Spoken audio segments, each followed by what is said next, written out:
On November 15, 2017, Lil Peep looked out the window of his tour bus and whispered something to the Arizona sky. "Today is a good day. Not every day is a good day, but today is. I feel good." It was the last thing he said before falling asleep, and he never woke up again. The young rapper was set to perform here at The Rock on Wednesday night, and although the official cause of death remains unknown, news of Lil Peep's passing has sparked conversation about the issue of drug addiction. Police officials are led to believe Lil Peep died from overdosing on Xanax, an anti-anxiety medication. In October 2017, Lil Peep set out on a 31-city tour across North America. A few days after returning from a string of shows in Europe, there was no real break, no time to recover. Regardless, the show must go on for his fans. However, he didn't want to go alone, so he asked to bring friends from Goth Boy Clique, the collective he came up with, the people who understood him before the fame. But his management resisted. "We want you to be healthy and productive," they told him. GBC shouldn't be on this tour. He was stuck in the middle, between a label trying to keep him in line, and friends who didn't understand why he was pulling away. And somewhere in the middle of all that, Peep started to disappear. To try and fix the tension, his team brought in a new tour manager, Belinda Mercer, a clean slate, a new system. She even upgraded his travel. This time, he got a real tour bus, 12 beds, packed full with artists, crew, and cameras. It looked like a dream, but they didn't just pack clothes. They brought everything they could, including the drugs. What are your favorite drugs like? My favorite drugs? Weed, Xanax, Percocet, lean. I used to do a lot of coke, but ecstasy, Molly, pretty much everything. And talking about pills like Xanax and Percocet, does it really help with anxiety and the Xanax helps with anxiety, yeah. I mean, that's what it's made for, it, so it just calms me down. Yeah, because in some of the interviews you talked about you were lonely, playing Skyrim and shit. Yeah, so Xanax helped with that. Oh, yeah. Yeah. I mean, it just kept me doing that, like, without, fucking hurting myself. Have you ever had an overdose or something? Yeah, multiple times. And can you describe the experience? I don't know. I fucking almost died a bunch of times.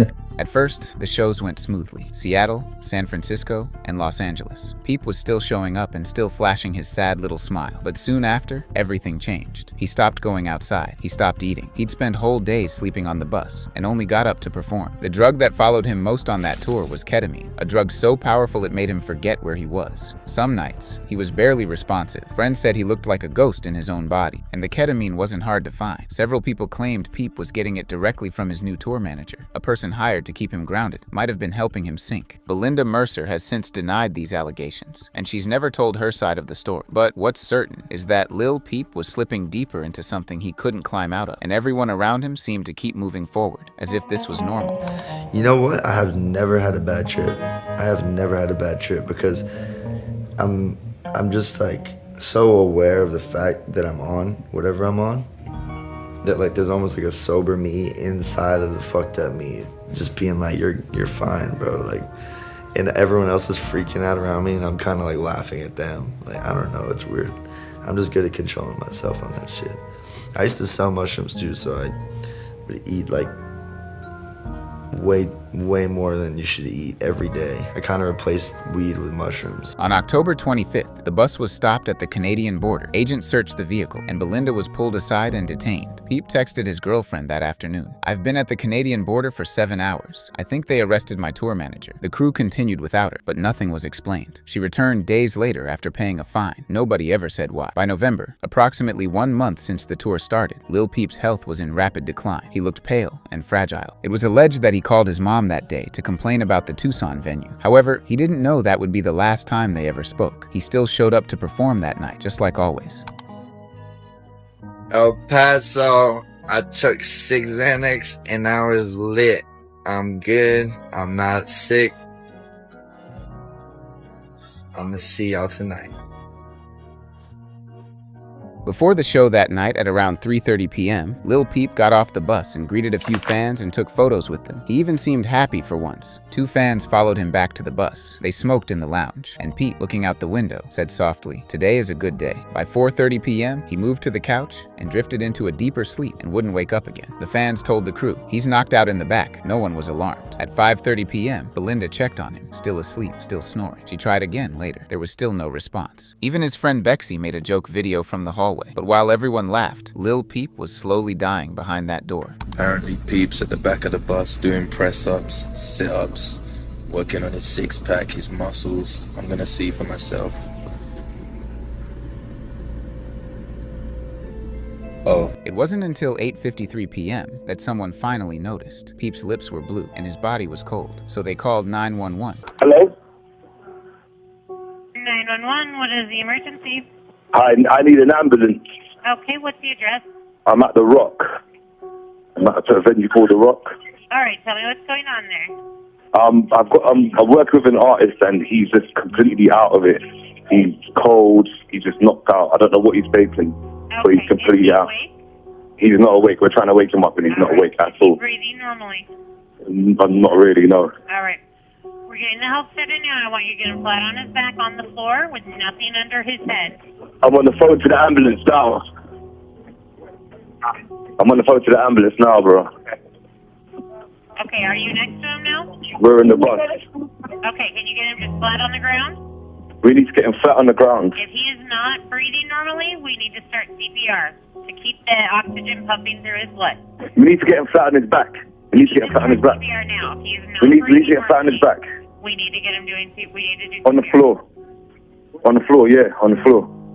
If whoever's doing it starts to get tired, have somebody else take over. If she gets tired, if she gets tired, then fucking take over.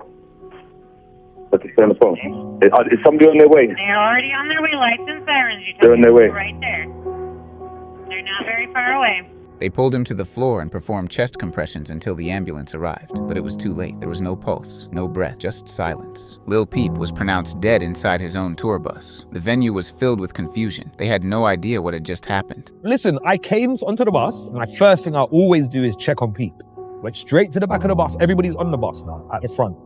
Opened the door, seen him, blanket, like, light off first of all, aircon blowing, which is something he does when he goes to sleep, yeah? He's covered in a blanket, and his head's back, looking like he's knocked out. I was under the belief, yeah, that Pete went to sleep. The autopsy confirmed it. He died from an overdose of fentanyl-laced Xanax. He didn't know what he was taking. There were also traces of ketamine, hydrocodone, cocaine, and marijuana. But it was the fentanyl that killed him, and he had more than twice the lethal dose in his body. Tucson police never figured out where the pills came from. No one was arrested. The case was quietly closed. Lil Peep, yet another rapper who died of a drug overdose. He was only 21 years old.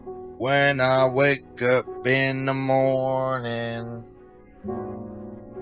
I pop me a little Percocet, and then I shake my little butt till the sun goes down. I would tell myself to stay as far away from drugs as possible. Make sure to stay grounded with your family. And just don't give up. Because a year ago, I was finna quit this shit. So I think the main advice I give myself is just to not give up. And keep striving. And stay sober. On December 8th, 2019, news breaks that another young rapper is gone. Juice WRLD, real name Jared Higgins, has died of a drug overdose after suffering a seizure at Chicago's Midway Airport. He was just 21 years old. Well, the music world tonight remembering the short life of up-and-coming rapper Juice WRLD. His real name is Jared Higgins. He was just 21 years old. Police say he suffered some sort of medical emergency this morning at Chicago's Midway Airport. They haven't said yet exactly what caused his death. Higgins was named the top new artist at the 2019 Billboard Music Awards back in May.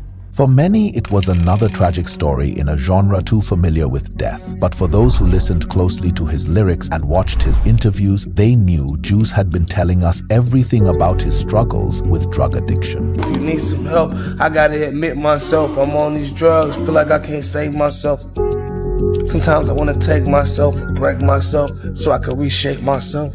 Nobody ever felt the pain I felt, so I share it, put it out to the whole world. I ain't embarrassed. Anthony Jared Higgins was raised in the suburbs of Chicago by a single mother who worked hard to keep him away from trouble. She was strict and deeply religious. Rap music or any other kind of secular music was banned in their house. As long as I can remember. My mom didn't used to let me listen to certain stuff. But can you really keep so much from a teenager in the age of the internet? Soon, Juice found his own influences through rock bands like Blink-182 and rappers like Eminem. By high school, he was already recording songs on his iPhone and uploading them to SoundCloud under the name Juice the Kid. His early tracks were unpolished, amateur in quality, but the pain in his voice, the sadness in his lyrics, and the rawness of his thoughts were already there. Eventually, he rebranded himself as Juice WRLD, a name inspired by Tupac's 1992 film Juice. How did you get the name Juice WRLD anyway? I had the haircut. I had that Pac haircut. Oh. Back when I was a freshman in high school.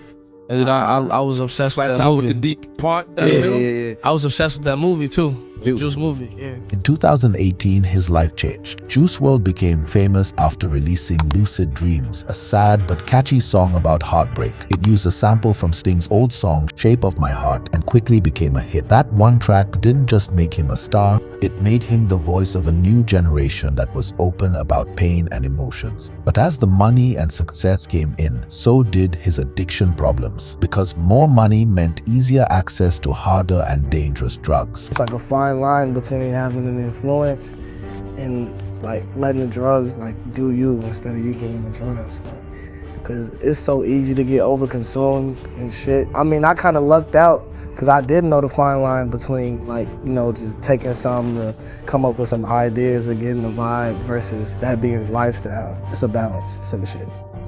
Juice WRLD was always open about his drug use. He didn't hide it, he rapped about it in nearly every song and talked about it in interviews. Early on, he said drugs helped him deal with anxiety and emotional pain. Music was his escape, but drugs became a crutch. He started using young, taking pills and sipping lean while still in high school. What began as a way to feel better slowly turned into a dangerous habit he couldn't control. Really just becoming a healthier person. That's obviously like an obstacle, but I'm getting there, so. It was something that I was into early, low-key due to music. I was a music head, so like in 6th grade, 7th grade, I'm hearing songs about sipping lean. Those are like the real influential years, I feel like, especially for like a boy. Like finding out who your role models are, what you like, basketball, football. That's like when you start kind of choosing the dreams you want to chase, damn near. So like 6th, 7th grade, I was hooping, playing baseball. I was good at both at the time, but I was also like freestyling and I was really into music. So my family putting me on to all this different music, Future, Gucci, all these niggas talking about drugs. The first song I ever heard by Future was Ain't No Way Around It. The second song I've ever heard by Future is Dirty Sprite. And that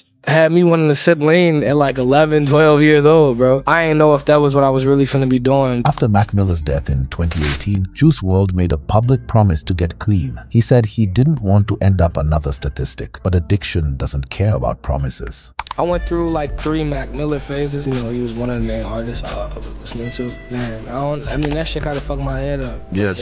In situations like these, all we could do like is learn from, you know, the mistakes that people make and better yourself and let them live through you. All you can do is learn. I hate a motherfucker like, oh, he just died, so we gotta pull up some dumb lean film. You gonna end up the same, you know what I'm saying, the same situation. Like, motherfuckers gotta learn from the mistakes, like the fatal mistakes that people make. I mean, who wants to have another casualty? The more Juice WRLD shared his pain in his music, the more fans connected with him. Many of them hoped he would get help. But in one interview, he said he didn't really believe in therapy and felt that in the black community, people might see you as weak for going. Over time, his lyrics got darker, and it was clear he was trying to handle everything on his own. I don't know how I feel about it though. Therapy? Like the whole concept of it. I don't know. Like, it's the same thing as you telling your homie you want to talk to me. Is this fine? Is this going? Find somebody to talk to, bitch. Yeah, I feel like some bad therapists probably ruined it for a lot of them. Cause some of them, I feel like they don't even got themselves together. Yeah. And they kind of do sessions with people to like, damn, at least I ain't that bad, or at least I ain't, to make themselves feel better. So like, I don't know, therapy is shit funny with me. I do want to ask a question about, you know, rappers, you know, and like, do you feel like they underestimate the power they have to help eliminate stigmas like mental health in the black community? Of course. Mental health in the black community is, that's like a issue. I mean, a lot of people, I got homies that, you know, they come to me now saying they think they got anxiety. But I know back in the day, especially the area that I used to hang with them at, they come to their mama telling them they got anxiety, she gonna be, what? we going to church on Sunday. Yeah. And that's it. Or that's the devil in you. We going to church on, or you know, they go to their dad tell them smoke a blunt. You know what I'm saying? So like, it's a big issue that's not touched.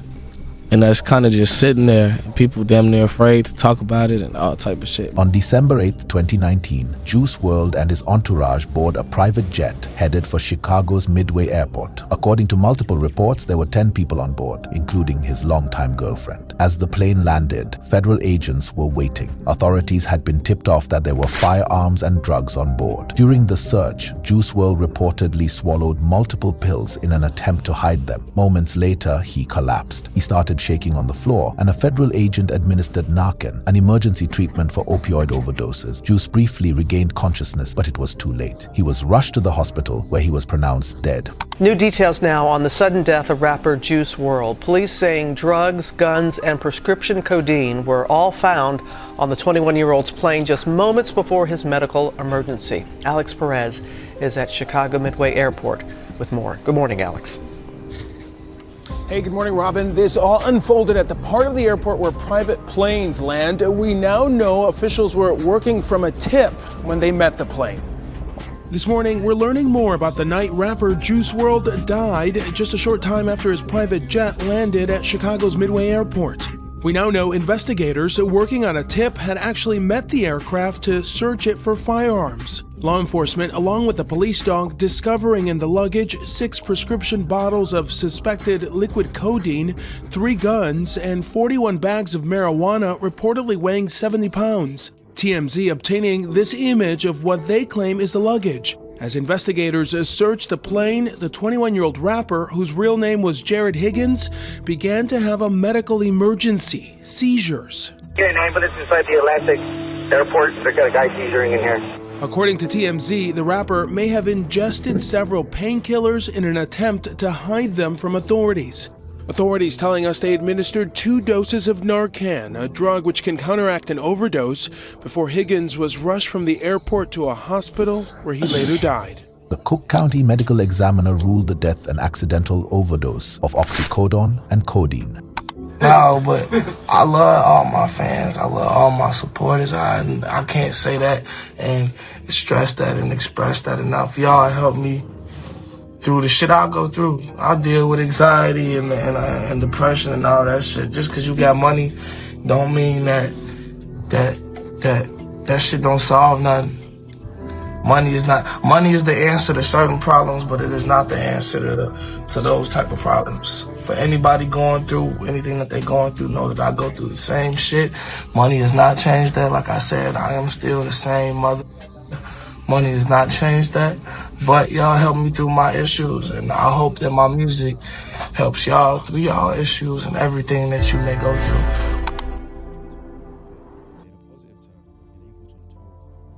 With all the rappers that died due to drug overdose, no one has been more vocal about his addiction than Mac Miller. However, all of that would not matter as we woke up to one of the most terrible pieces of news hip-hop has ever heard on September 7, 2018. We arrived to a heavy media and police presence here outside of the Studio City home of rapper Mac Miller. And authorities confirm here a death investigation is underway. Air 7 was over the scene when we saw what we believe to be Miller's body being transported into a coroner's van. We've seen investigators walking in and out of the home, and Variety, among other outlets, is reporting Miller, whose real name is Malcolm James McCormick, age 26, died of an apparent overdose. Born Malcolm James McCormick on January 19, 1992 in Pittsburgh, Pennsylvania, Mac Miller's journey into music began at a young age. By his teens, he was already making waves in the local hip-hop scene. His mixtape Kids in 2010 showcased his lyrical prowess and youthful energy, earning him a dedicated fan base. His debut studio album, Blue Slide Park in 2011, debuted at #1 on the Billboard 200, a rare achievement for an independent artist at the time. This success catapulted him into the limelight, but with fame came immense pressure. As Mac's career reached new heights, so did his personal struggles. The demands of being famous, coupled with the pressures of fame, took a toll on his mental health. And to cope with all of that, he turned to substances. Initially, it was marijuana, but soon he was experimenting with harder drugs. At one point, weed didn't relax me from everything. It made me more paranoid about all the shit happening, right? So like I needed to get a drug that was a little more numbing, if you will, and less like in your head. So yeah, I think that's really what sparked me doing other drugs, is because I hate being sober.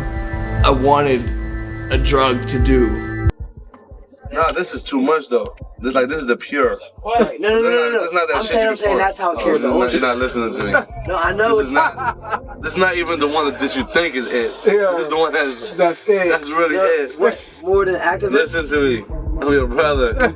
This right here. I'll taste it. I'll let you know. You're gonna miss a couple of shows. No way. This is perfect. Guess what? In a 2013 interview with Complex, Mac admitted, "I love lean. It's great.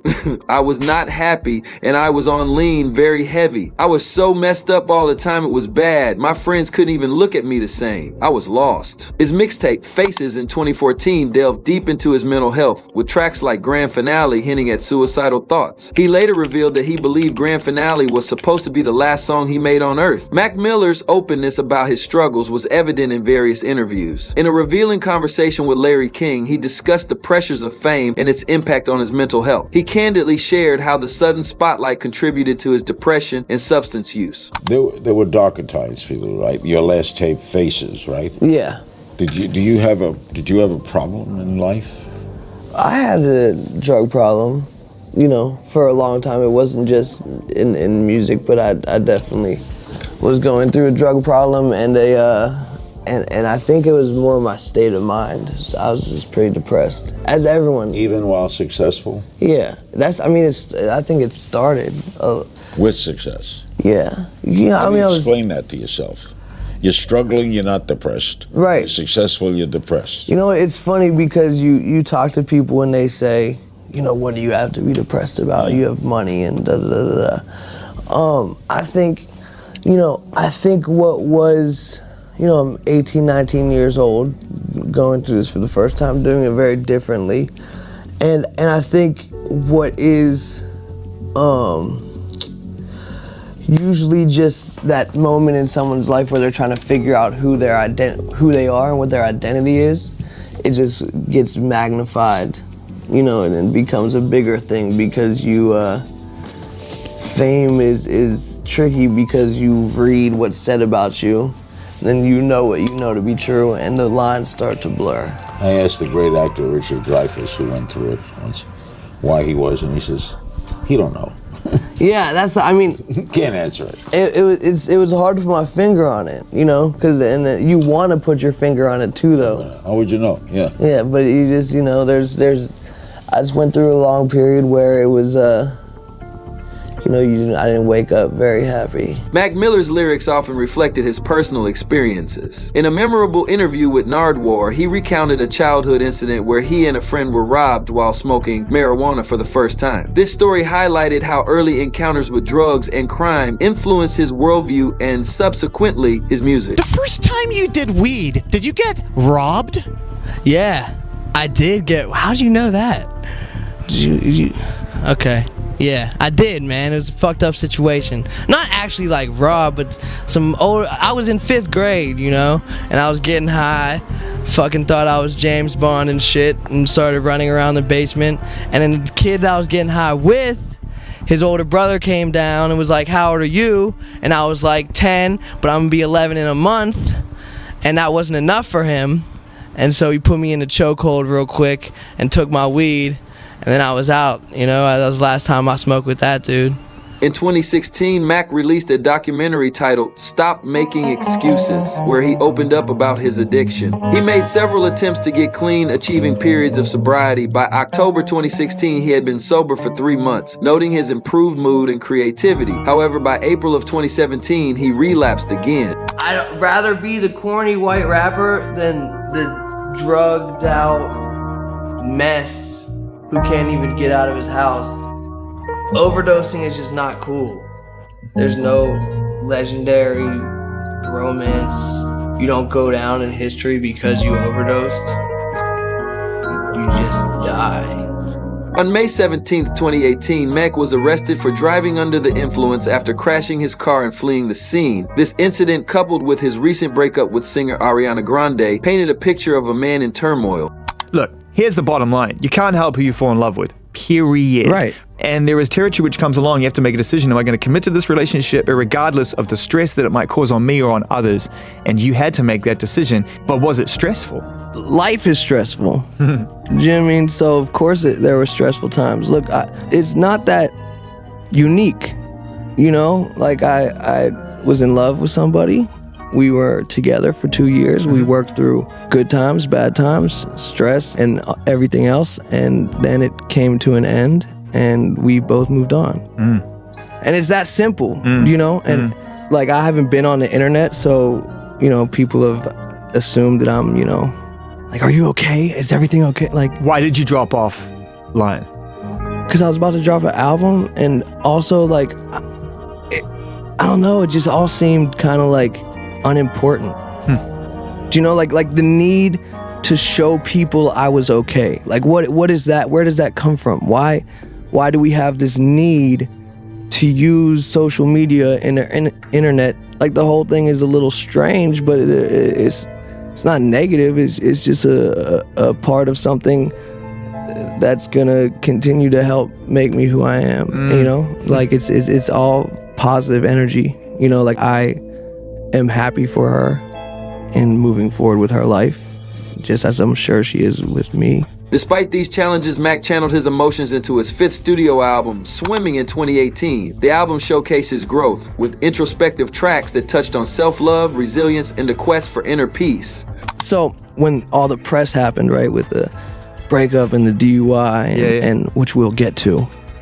Dude, the DUI thing, a lot of people hit my phone and they're like, because I have a past with all that stuff. Right. You know, like when I made The Divine Feminine, that was when I put that record out, that was the first time I had a clear head in 10 years. That's right. Whenever that happened, everyone's like, yo, you must be, like, the story painted itself, you know. It's too easy to be like, oh, here he goes, back to what we, you know what I mean, back to what we're used to.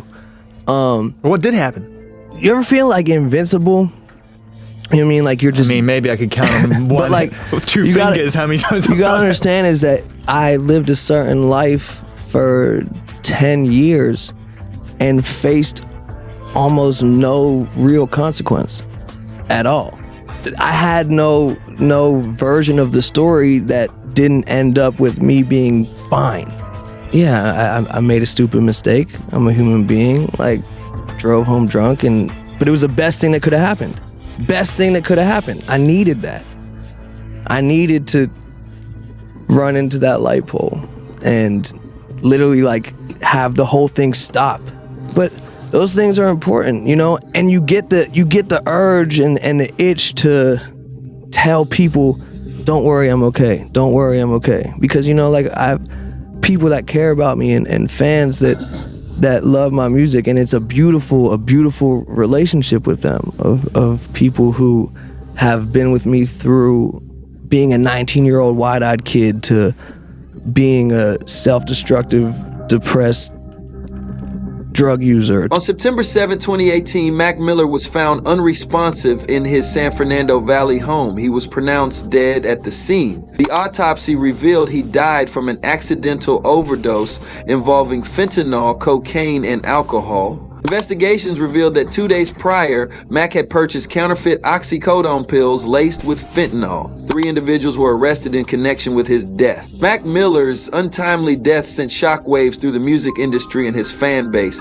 Vigils were held worldwide, with thousands gathering at Blue Slide Park in Pittsburgh to honor his memory. His openness about his struggles sparked conversations about mental health and addiction, emphasizing the importance of seeking help and supporting those in need. It's been a few years now, but I can't help but wonder if this could have been avoided if we were actually listening. However, just like everyone else, I am only making this video because I miss Mac Miller. Let me clear up a couple of things here.